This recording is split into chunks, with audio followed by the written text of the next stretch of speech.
आप संपूर्ण अनंतकाल कहाँ बिताएंगे? इब्रानियों 9 का 26 से 28।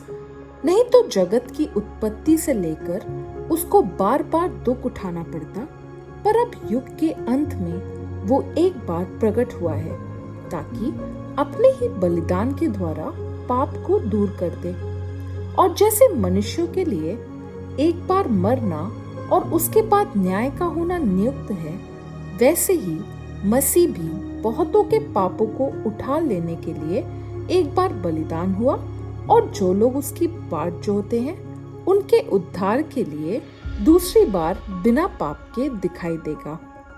क्या आप विश्वास करते हैं कि इस संसार में जन्म लेने वाले सभी लोगों को एक दिन मरना है? क्या आप व्यक्तिगत रूप से विश्वास करते हैं कि एक दिन आपकी भी मृत्यु होगी? जब आपकी मृत्यु होगी तब आपके साथ क्या होगा? आप कहाँ जाएंगे? क्या आप विश्वास करते हैं कि स्वर्ग और नरक दोनों हैं?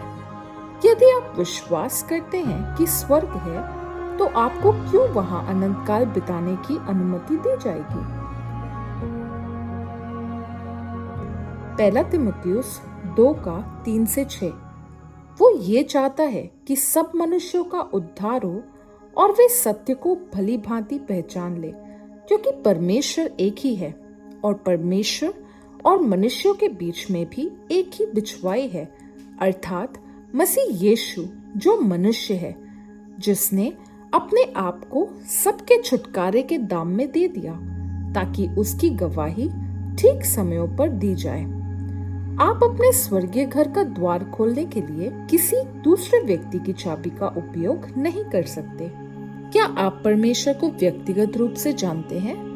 आपके स्वर्गीय निवास के द्वार में केवल एक ही चाबी लगती है, यीशु मसीह में आपका व्यक्तिगत विश्वास। क्या आपके पास वो चाबी है?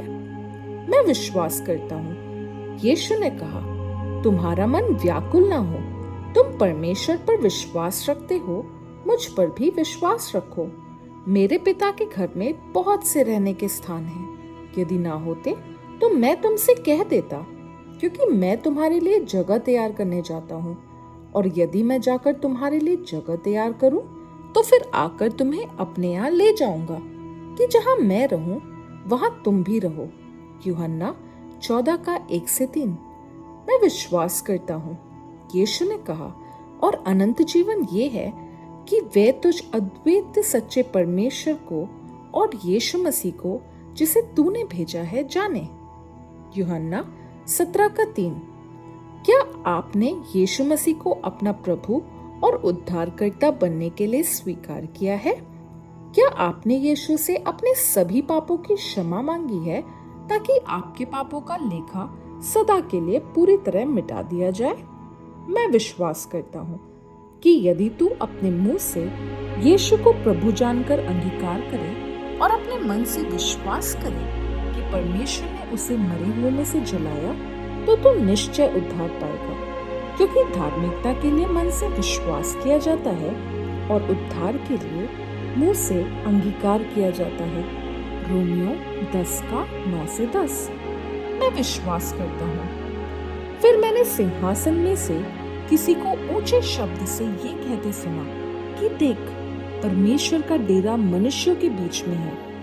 वो उनके साथ डेरा करेगा और वे उसके लोग होंगे, और परमेश्वर आप उनके साथ रहेगा और उनका परमेश्वर होगा, और वो उनकी आंखों से सब आंसू पोंछ डालेगा। और इसके बाद मृत्यु न रहेगी, और ना शोक, ना विलाप, ना पीड़ा रहेगी। पहली बातें जाती रही। और जो सिंहासन पर बैठा था उसने कहा कि देख, मैं सब कुछ नया कर देता हूँ। फिर उसने कहा कि लिख ले, क्योंकि ये वचन विश्वास के योग्य और सत्य है। प्रकाशित वाक्य 21 का 3 से 5। मैं विश्वास करता हूँ, यीशु ने कहा, मैं और पिता एक है। मैं विश्वास करता हूँ। यीशु ने उससे कहा, मार्ग, सत्य और जीवन मैं ही हूँ। बिना मेरे द्वारा कोई पिता के पास नहीं पहुंच सकता। यूहन्ना 14 का 6। हम आपको आई बिलीव वीडियो देखने और यीशु का अनुसरण करने के अगले कदम को उठाने के लिए आमंत्रित करते हैं।